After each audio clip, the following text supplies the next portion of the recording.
ESP go off? No. Southwest and South Central Georgia. Tests of these receivers are normally conducted every Wednesday between 11 a.m. and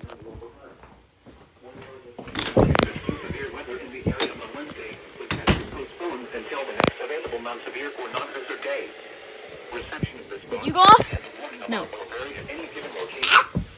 To provide the most consistent warning service possible, the warning alarm will be activated for watches and warnings affecting the Florida Panhandle, Southeast Alabama, Southwest, and South Central Georgia.